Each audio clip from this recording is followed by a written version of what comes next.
kita sebagai umat yang beragama, marilah kita panjatkan puji syukur kehadirat Allah Subhanahu wa Ta'ala, karena begitu banyak rahmat yang dicurahkan kepada kita sehingga kita bisa hadir di tempat ini guna rapat yang sebenarnya ini sudah pernah kita laksanakan waktu saya punya kegiatan lalu. Ini kelanjutannya. Kemudian sholawat dan salam tak lupa pula kita haturkan kepada junjungan kita Nabi besar Muhammad Shallallahu Alaihi Wasallam. Semoga curahan rahmat beliau sampai kepada keluarganya, para sahabatnya, dan insya Allah tercurah sampai kepada kita para umatnya yang sampai saat ini masih taat menjalankan ajaran beliau.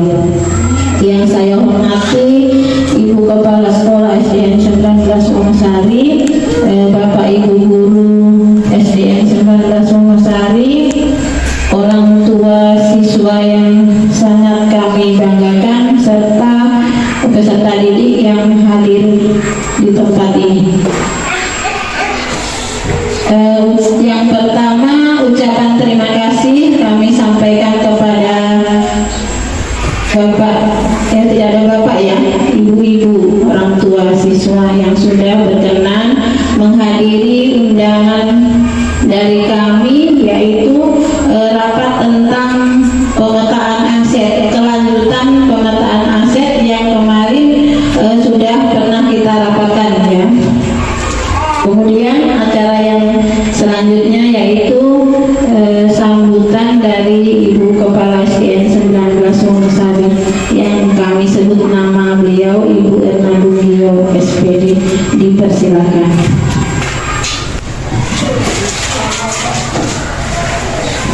Assalamualaikum warahmatullahi wabarakatuh.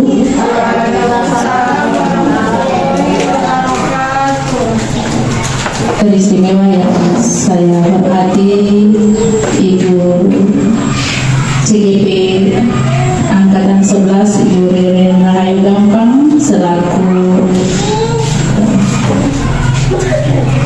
materi ya untuk diseminasi pemetaan aset pada hari ini. Bapak Ibu staf Dewan Guru yang sama-sama kita hormati, serta teristimewa orang tua siswa yang telah memenuhi undangan kami pada hari ini.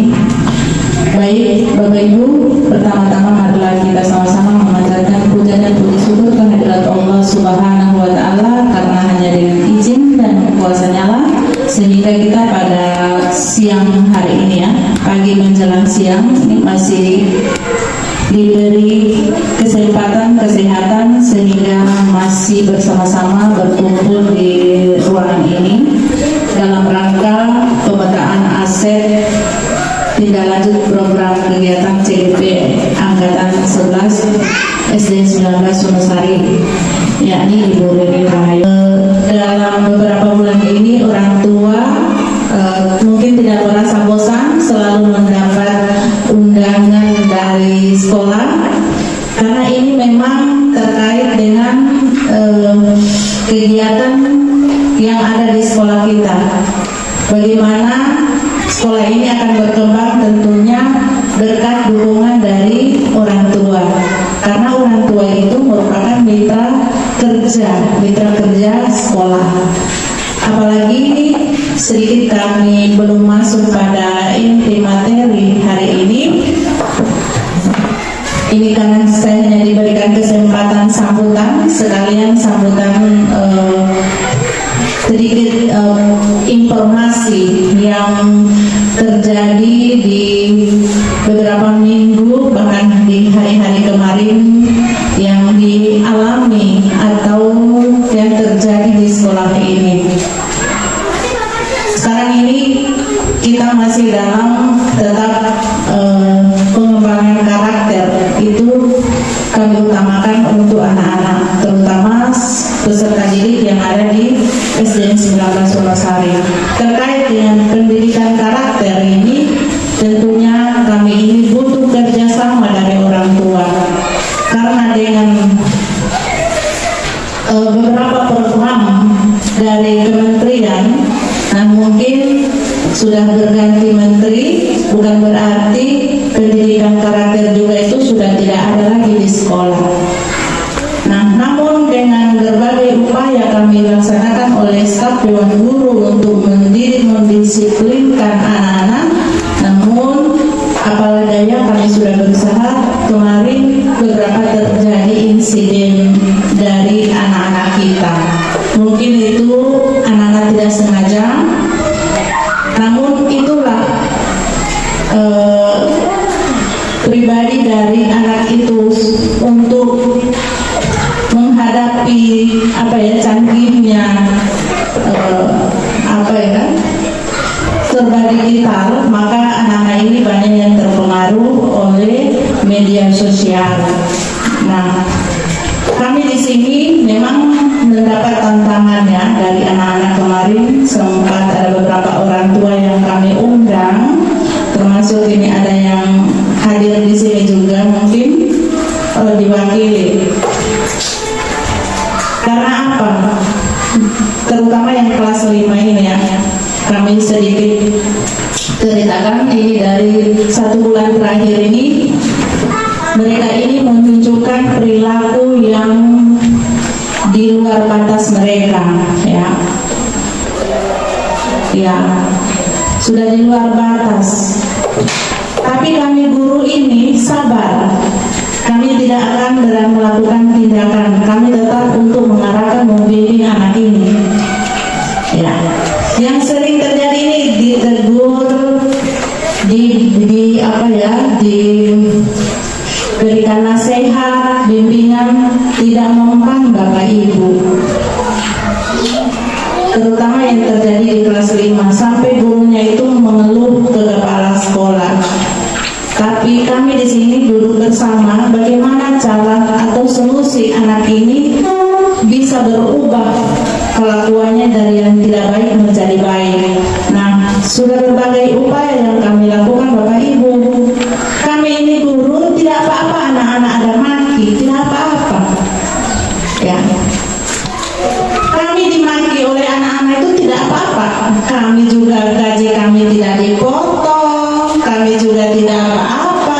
Cuman kami berpikirnya ke anak ini ke depan menjadi apa. Nah, untuk membimbing anak ini kita butuh orang tua, dukungan orang tua. Jangan cuma kami yang berusaha baru orang tua tidak. Atau orang tua sering membela, ya, membela kita nanti.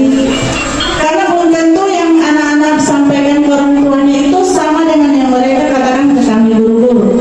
Ada kan itu anak-anak yang dikeluarkan dari kelas itu karena mereka di kelas itu membuat ulah, tidak mau belajar, mau boleh main tiap, mau tiba Sri Dewi Ati sampai menyebut dia poli buti, ibu kan tolong kamu tiba Sri, main mau lapoli. Ini anak-anak ditegur Bapak Ibu mau tegur menurut tubuh. Iya. Sedangkan di luar ini dimaki guru-guru binatang-binatang dan guru anjing. Ya. Kami tidak apa-apa, cuma kami berusaha bagaimana ini anak ini. Mungkin kami paham ya, mungkin di rumah ya anak ini butuh perhatian, tapi diabaikan oleh orang tua. Makanya setidaknya itu debo saja diperhatikan itu anak, pendebo. Ya, jangan dia berbuat salah kita bentak, kita cari dulu mau diputus. Ya, sedikitnya orang tua kita sisihkan waktu itu untuk anak. Dia mau tanya di sekolah itu ada belajar apa? Mana itu catatan yang ada tulis, mana tugas? Kita lihat di situ itu anak itu ada belajar atau tidak? Karena apa? Yang anak-anak ini yang kemarin diundang orang tuanya itu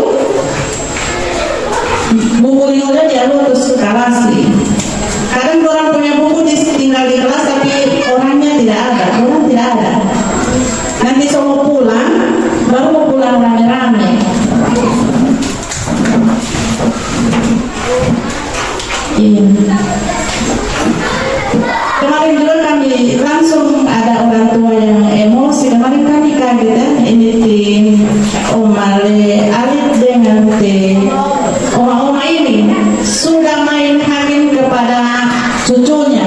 Main dulu melihat, oh bukti bukti itu karena setengah begitu, matang hemo mati bukti. Ternyata oma ini yang berpukulin dari cucu, tibu sering mah yang mau bukti topo bela bukti tam hemo mati bukti.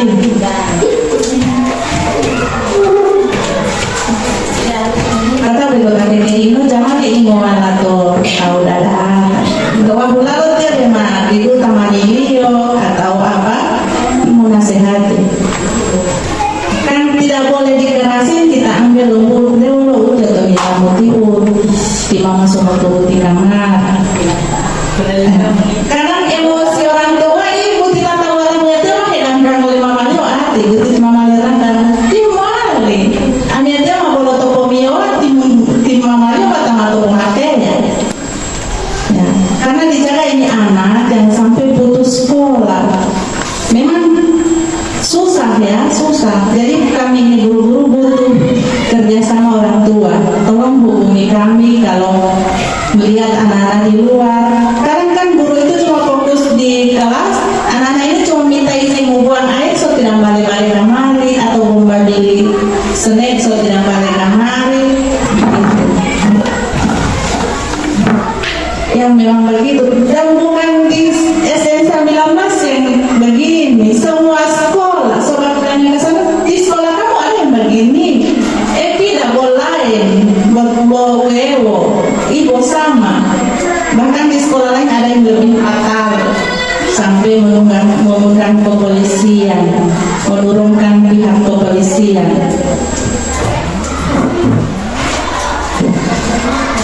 Begitu Bapak Ibu, jadi kasihan ini anak-anak kalau kita biarkan mereka tidak belajar. Mak pengorang mau kayak ini mamari PH malah gaji, mak hulala ngope, kan di pengorang. Jadi bagaimana caranya ya? Kami ini di sekolah berusaha sekolah ini sama dengan sekolah-sekolah lain. Setidaknya kita lebih maju selangkah. Nah kemarin Bapak Ibu anak-anak kita mengikuti seleksi lomba bangsa Gorontalo, ada 2 orang bukan rapuh, namun tidak perlu kecewa, setidaknya sudah berusaha walaupun ini hanya urut tidak mendapat juara, minimal sudah bisa tampil di kabupaten. Itu merupakan motivasi untuk anak-anak. Mudah-mudahan ke depan SDN 19 Wonosari ini bisa. Makanya di rumah itu ibu-ibu, mama-mama kasih belajar bahasa Gorontalo itu anak-anak. Selain ini bahasa itu cerita itu yang hari-hari, tapi karena mereka tidak terbiasa ngomong bahasa Gorontalo, ubula iya. Iya. Alhamdulillah dari Wonosari ada yang mewakili ke provinsi. Wonosari ada 3, Tabibo dengan Tanggomo dengan mengungguli cerita limbu-limbu, Meluladu mengungguli limbu-limbu, pastinya menulis cerita pendek dalam bahasa Gorontalo. Hari ini mereka masih bertanding lagi, belum ada pengumuman. Tabibo itu mau pidato, kalau Tanggomo puisi. Mudah-mudahan ke depan anak-anak kita bisa ada, karena ini setiap tahun ada ajang lomba bahasa Gorontalo. Makanya di rumah belajar aku lima tadi ngelihat bahasa Gorontalo. Ya, kalau dengan itu mereka akan menjawab. Baik Bapak Ibu, terkait dengan inti kegiatan kita hari ini, ini juga ada evaluasi tindak lanjut pemetaan aset Ibu Susi. Alhamdulillah Ibu Susi sudah selesai. Kemarin sudah masuk pada panen hasil di Lokakarya 7, itu terakhir pelatihan pendidikan guru penggerak, tinggal menunggu pengukuhan. Nah, ya. Menunggu pengumuman, mudah-mudahan lulus. Amin. Ya. Kemudian Ibu Ririn yang sementara ini, makanya tindak lanjutnya ini Ibu Susi ini nanti akan yang ada turun.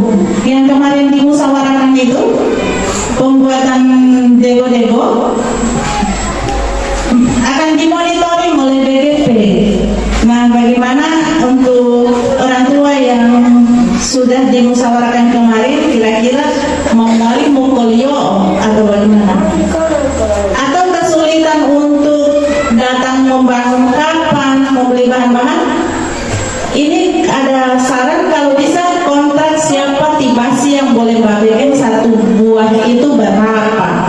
Kita tinggal tahu bersih atau titi mati dulu mencari bolongol gitu. Supaya cepat baru tidak baku tumbuh. Ya.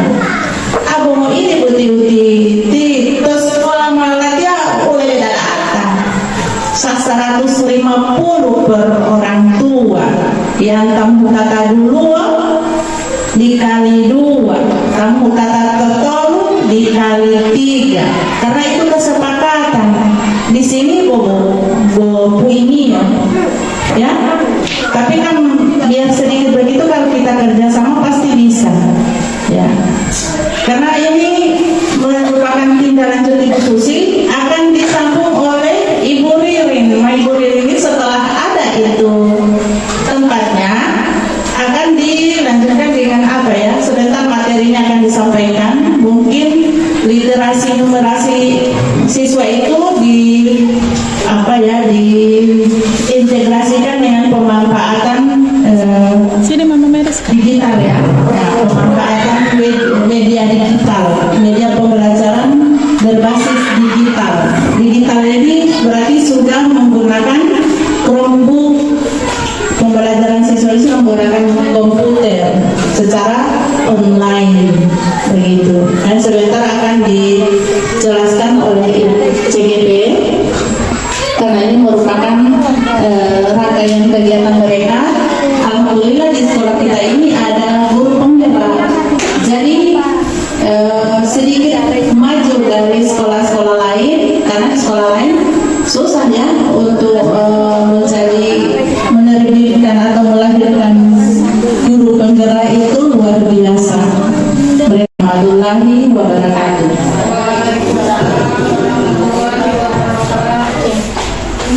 Demikian tadi sambutan sekaligus arahan dari Ibu Kepala Sekolah.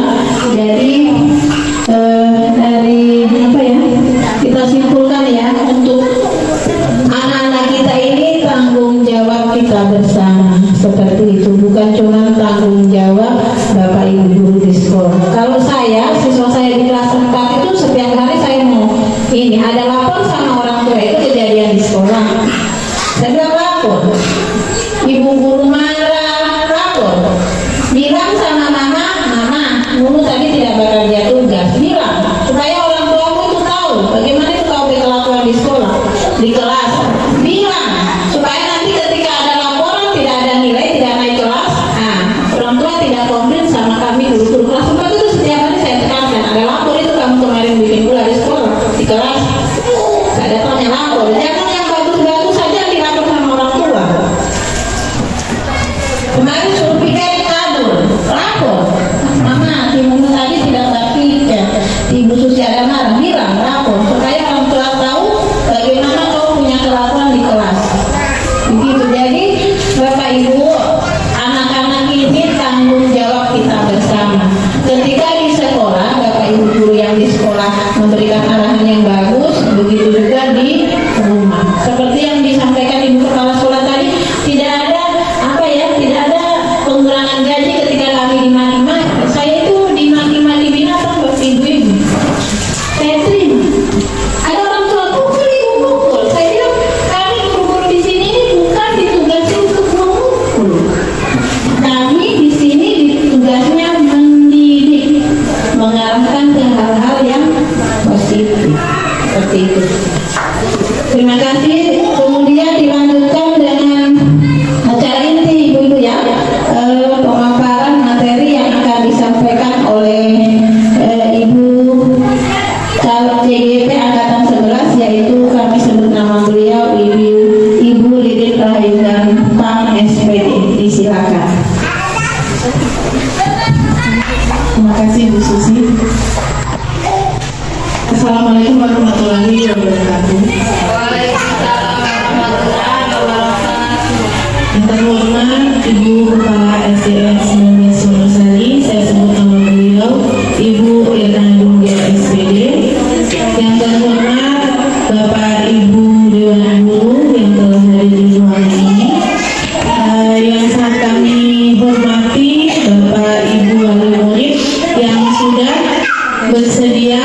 menyempatkan waktunya untuk hadir di acara saya kali ini.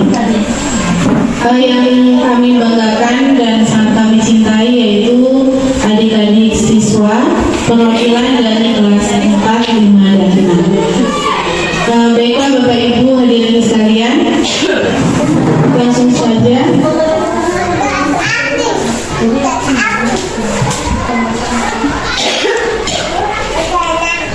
Bapak Ibu hadirin sekalian, ini saya akan memaparkan diseminasi pemetaan aset sekolah untuk pengembangan program sekolah.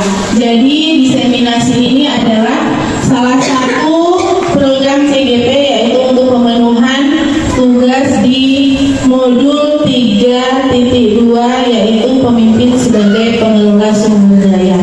Jadi kita CGP ini dilatih untuk menjadi guru yang bisa memenuhi kebutuhan murid, guru yang bisa mengelola potensi-potensi murid, guru yang bisa mengelola aset yang ada di sekolah.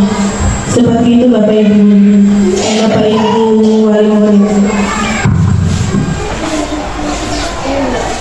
Jadi tujuannya yaitu saya sebagai CGP mengidentifikasi secara kolaboratif bersama warga sekolah lainnya tentang aset, kekuatan, sumber daya yang dimiliki di sekolah. Jadi Bapak Ibu, kita yang hadir sini ini merupakan aset ya. Ibu kepala sekolah, Bapak Ibu guru, kemudian orang tua dan murid itu adalah aset yang dimiliki oleh sekolah.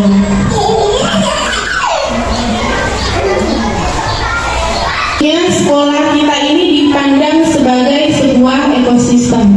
Jadi biasa kita tahu bersama sekolah ini adalah instansi pendidikan, tempat siswa-siswa itu untuk mengemban memperoleh ilmu pengetahuan. Jadi sekolah di sini dipandang sebagai ekosistem. Ekosistem itu merupakan sebuah tata interaksi antara makhluk hidup dan unsur yang tidak hidup dalam sebuah lingkungan. Kemudian sebuah ekosistem mencirikan satu pola hubungan yang saling menunjang pada sebuah teritori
punya dana untuk digunakan untuk beli bahan-bahan, menghias kelas, mungkin tidak ada dananya.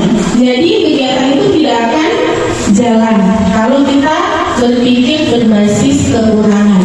Selanjutnya, yang kedua yaitu pendekatan berbasis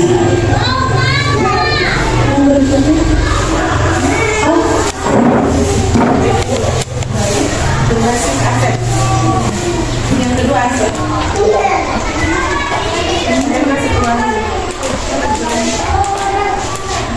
Pendekatan berbasis aset itu berfokus pada aset dan kekuatan yang kita miliki.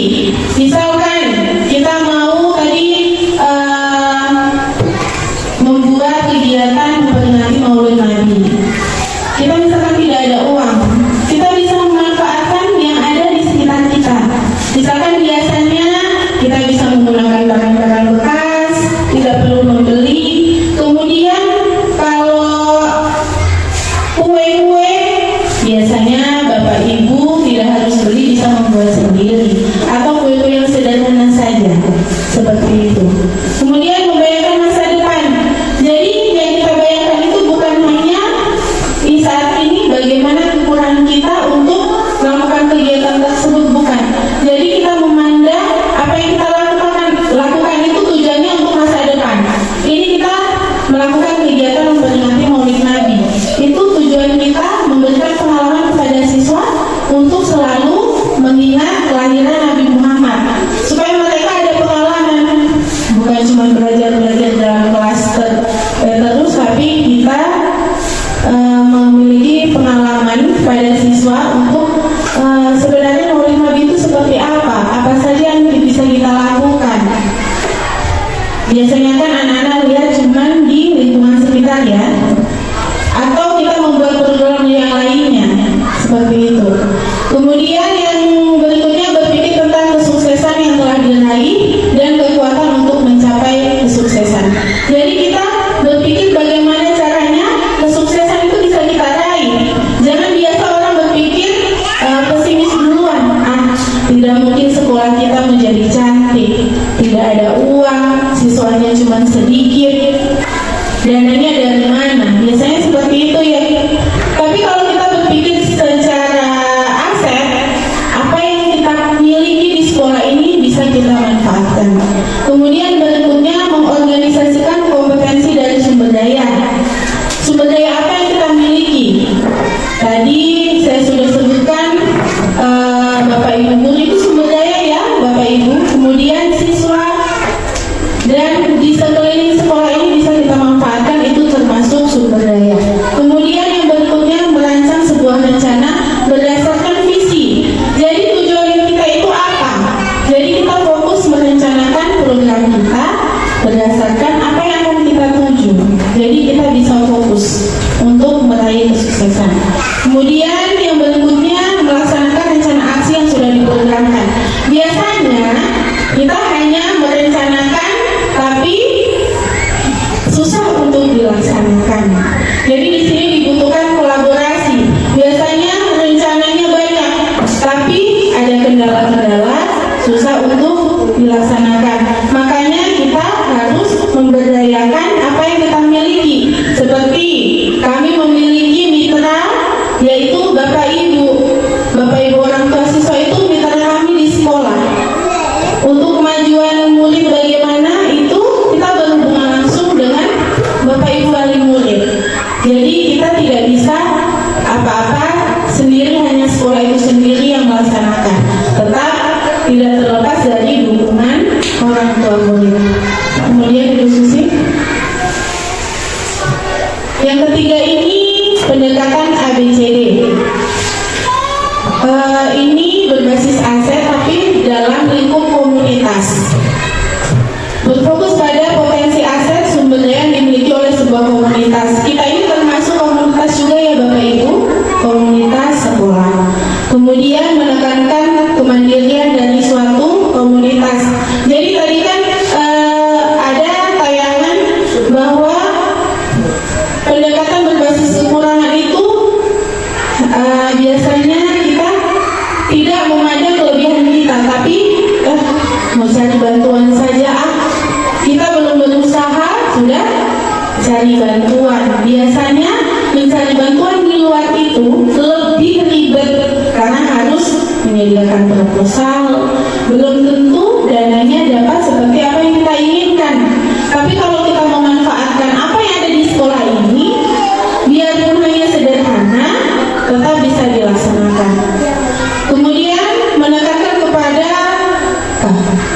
komunitas untuk dapat menyelesaikan tantangan yang dihadapi dengan bermodalkan kekuatan dan potensi yang ada di dalam diri kita sendiri.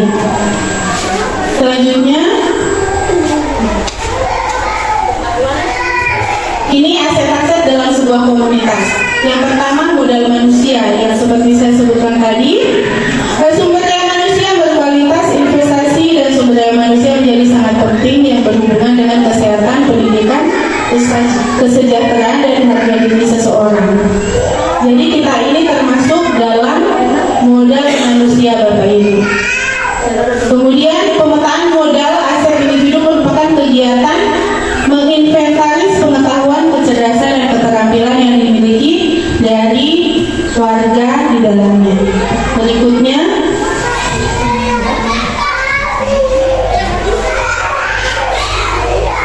modal manusia yang dimiliki oleh SDN 19 Wonosari itu ini sebagai informasi juga buat Bapak Ibu, yaitu PNS. PNS di sini yang pendidikan S1 itu ada 7 orang. Kemudian yang tersertifikasi ada 7 orang juga, yang terdiri dari kepala sekolah dan guru. Kemudian tenaga P3K itu ada 2 orang. Di sini termasuk Ibu Hantati Uraju dengan Ibu Liana. Kemudian honorer pendidikan S1 1 orang. Alhamdulillah ini Ibu Yula sudah ada pengumuman kelulusan di pendidikan profesi guru termasuk dalam piloting. Jadi nantinya akan bertambah ke sini. Jadi yang akan tersertifikasi itu ada, nantinya akan ada 8 orang. Itu merupakan aset yang kita miliki. Jadi dalam dunia pendidikan itu sangat penting ya Bapak Ibu, karena sekarang guru-guru itu minimal harus sudah sarjana. Jadi tidak menerima lagi guru-guru yang pendidikannya SMA. Jadi harus sarjana. Kemudian di sini ada murid. Sebagai informasi, jumlah murid semuanya itu ada 77 orang, laki-laki 45 orang dan perempuan 32 orang. Itu dari kelas 1 sampai kelas 6. Ya alhamdulillah, dibandingkan ada sekolah yang lain, siswa yang ada di SDN 19 ini termasuk banyak. Dan mayoritas laki-laki. Kemudian yang berikutnya, modal sosial dimaknai sebagai norma atau aturan yang mengikat warga masyarakat yang ada di dalamnya dan mengatur pola perilaku warga, juga unsur kepercayaan dan jaringan antara unsur yang ada di dalam komunitas masyarakat. Jadi kita itu kan memiliki hubungan sosial. Jadi masyarakat di sini termasuk Bapak Ibu, kita harus memiliki hubungan sosial yang baik. Atau masyarakat sekelilingnya seperti biasanya masyarakat itu ada tokoh agama, tokoh adat dan lain sebagainya. Kemudian terdapat beberapa macam bentuk modal sosial, yaitu fisik, lembaga, misalnya asosiasi dan institusi. Kemudian modal sosial yang dimiliki oleh SDN 19 itu ada kerjasama dengan yang sudah dilakukan di tahun kemarin. Itu ada kerjasama dengan kepolisian sektor Wonosari dan Puskesmas Bongo 2. Kegiatan yang sudah dilakukan sebagai pengimplementasian dari bos kinerja itu tahun kemarin ada kami buat kegiatan, yaitu sosialisasi anti bullying. Seperti tadi yang Ibu Kepala Sekolah sampaikan, bahwa perilaku anak-anak itu sekarang sudah sangat luar biasa. Luar biasanya bukan ke arah yang baik, tetapi ke arah yang buruk.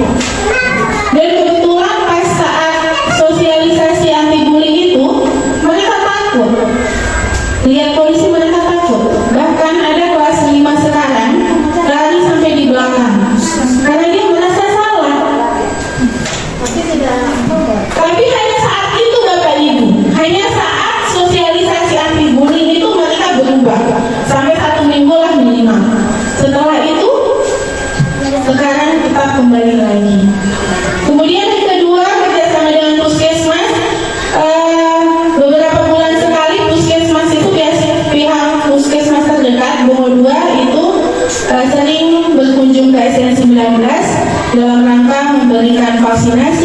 atau memberikan vitamin atau pengecekan kondisi tubuh seperti mata, telinga, hidung, mulut, itu dicek. Bapak Ibu bisa tanya sama anak-anak, dan hasil pengecekannya itu ada dan dikasih ke kita. Bahkan ada yang punya masalah dengan organ tubuh mereka seperti telinga, mulut, itu diberikan rujukan. Tapi selama ini ada yang bermasalah, sudah kita sampaikan, harusnya orang tuanya ke puskesmas mengatakan memberikan pengobatan gratis Bapak Ibu. Tapi ada orang tua yang tidak mendukung. Begitu. Jadi sudah diberitahukan itu. Jadi hasilnya bahkan puskes itu sudah balik berkali-kali itu untuk pengecekan itu. Jadi setiap berapa bulan sekali puskesmas itu datang, ya kita dikasih obat cacing dan lain sebagainya. Alhamdulillah kita ini kerjasama kita dengan puskesmas itu berjalan lancar. Jadi mereka punya perhatian kepada sekolah kita. Bahkan sekarang sudah ada namanya vaksinasi untuk pencegahan kanker serviks yang diberikan kepada anak-anak kelas 5 dan kelas 6 perempuan yang sudah menstruasi. Sedangkan kita saja ibu-ibu guru ini tanya, tidak ada untuk kita guru-guru, karena kita juga ini kan suka tertinggal dari penyakit kanker ya Bapak Ibu. Tetapi katanya hanya difokuskan untuk ke anak-anak dulu. Jadi boleh ditanya sama anak-anak Bapak Ibu yang kelas 5 dan kelas 6 yang sudah menstruasi, mereka akan mendapatkan suntikan 2 kali, 1 kali di kelas 5 dan 1 kali di kelas 6. Dan itu sudah dilaksanakan. Jadi itu merupakan wujud kerjasama kita dengan pihak yang termasuk di dalam modal sosial ini. Kemudian berikutnya Ibu Sisi. Berikutnya modal politik. Modal politik ini Bapak Ibu bukan hanya politik yang kita kenal ya, anggota dewan atau lain sebagainya. Modal politik ini bisa dari kebijakan-kebijakan kepala sekolah seperti yang diutarakan kepala sekolah tadi, untuk peningkatan literasi, mengadakan program pengadaan fasilitas untuk membaca yang sementara jalan sekarang. Kemudian berikutnya modal agama dan kebudayaan. Ini sangat penting sekali. Karena apa? Contohnya saja tidak jauh-jauh di kelas saya, ibu-ibu, di kelas saya itu sebagian besar anak-anak tidak tahu mengaji, tidak tahu doa sholat, dan itu di kelulusan nantinya mereka akan ada praktek sholat. Jadi saya itu sering bertanya kepada mereka, siapa yang sudah hafal sampai bacaan sholat ini? Kan kita kan harus membantu pekerjaan guru agama, kan bukan hanya membelajarkan sholat Bapak Ibu, tetapi ada materi yang harus dituntaskan oleh guru agama. Jadi kita membantu. Jadi setiap hari Jumat saya mengetes satu-satu, siapa yang sudah hafal doa iftitah, siapa yang sudah hafal surat pendek, ditanya siapa yang mengaji. Di kelas 6 itu yang tahu mengaji dipilih. Baru itu yang saya temu. Mereka surat-surat pendek itu masih susah. Untuk lebih jelasnya nanti bisa tanya sama guru agama. Jadi seperti itu. Jadi kita bisa memanfaatkan modal agama yang ada di lingkungan kita. Bapak Ibu di sini ada guru mengaji. Biasanya hari Jumat saya sering dengar. Habis sholat Jumat. Iya. Itu Bapak Ibu tolong ya, anak-anaknya disuruh mengaji. Kalau tidak mau Bapak Ibu tolong dipaksa. Karena mereka akan kesusahan di mata pelajaran agama saja, mereka akan kesulitan. Apalagi mata pelajaran agama kelas 6 itu sudah membaca ayat Al-Quran yang panjang-panjang. Kalau tidak tahu baca huruf Arab, jadi mereka kesulitan. Iya.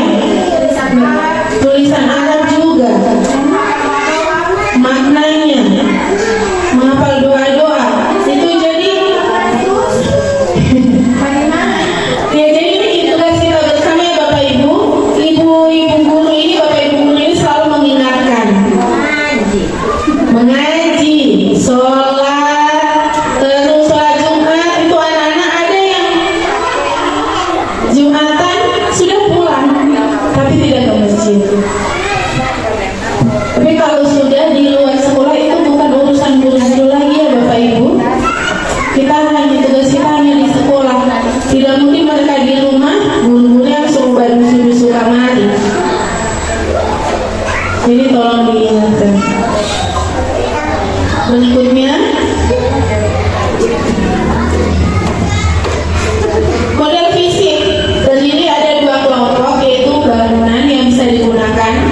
Di SN19 ini ada 7 RKB yang digunakan.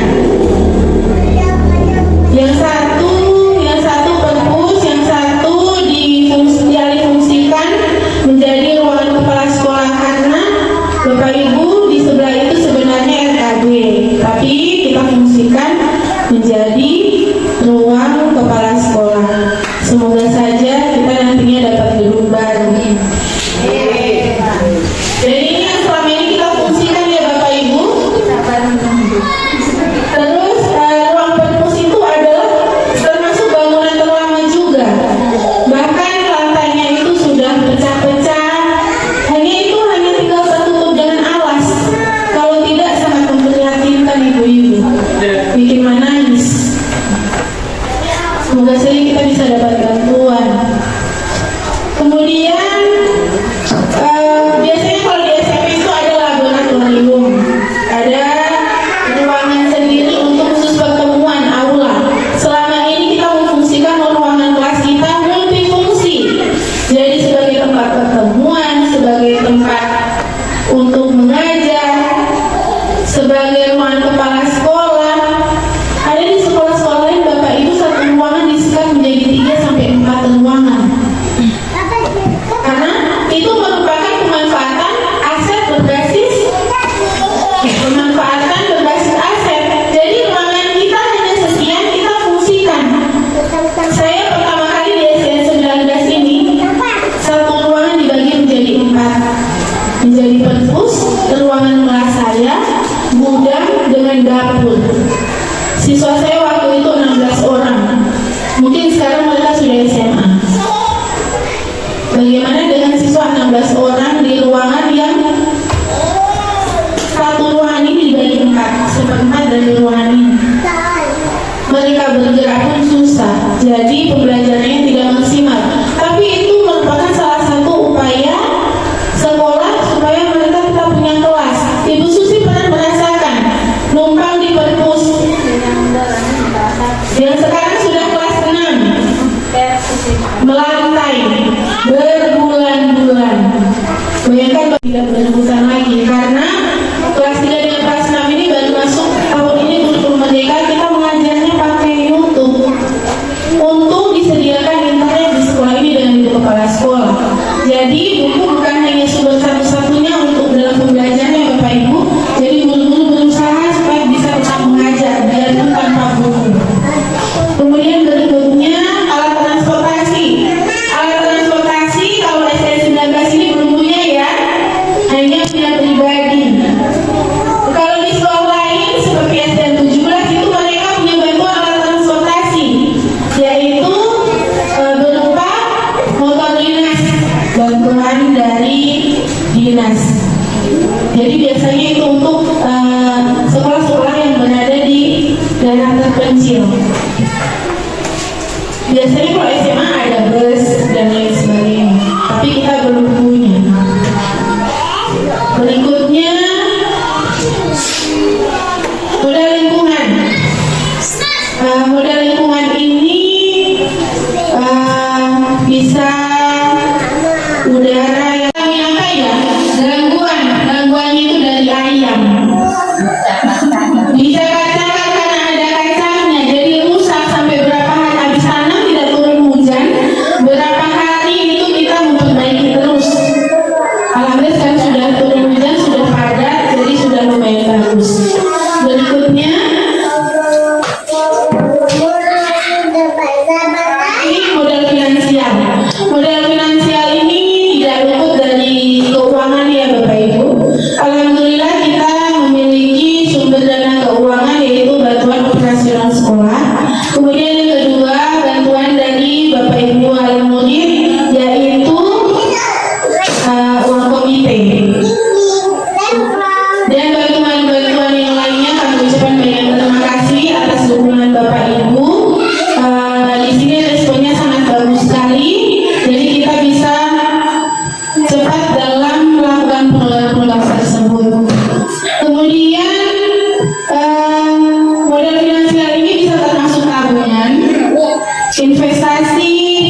sumber pendapatan internal.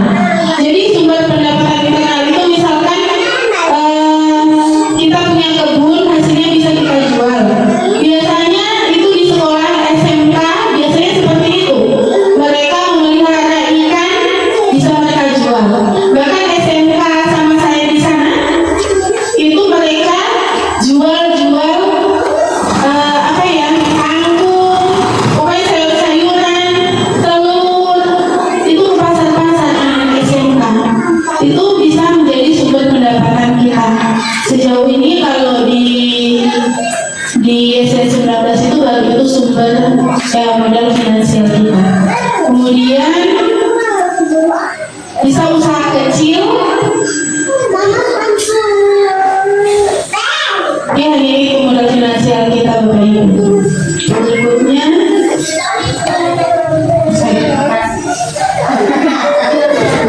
Bapak Ibu, ini berbicara soal yang kemarin ya. Soal yang kemarin itu, ini saya sudah berbicara dengan Ibu Susi.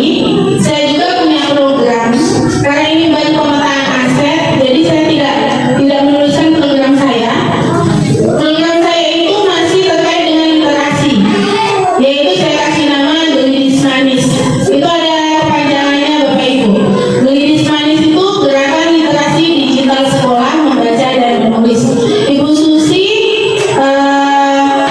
kemarin itu gembira, ya Ibu Susi. Jadi sebenarnya masih seputaran literasi, tapi literasi digital. Kenapa saya mengambil program itu? Karena apa? Zaman sekarang ini kita dituntut untuk mengikuti perkembangan zaman. Anak-anak ujian saja sudah pakai ujian komputer. Kalau mereka tidak tahu mengoperasikan, bagaimana? Kalau boleh bisa ditanya sama Ibu Susi dengan Ibu Sri dan Ibu Susi. ANBK kemarin kasih simulasi sama mereka itu susahnya luar biasa. Apalagi kelas 5 mayoritas laki-laki, luar biasa. Dia mereka jangankan mengerti baru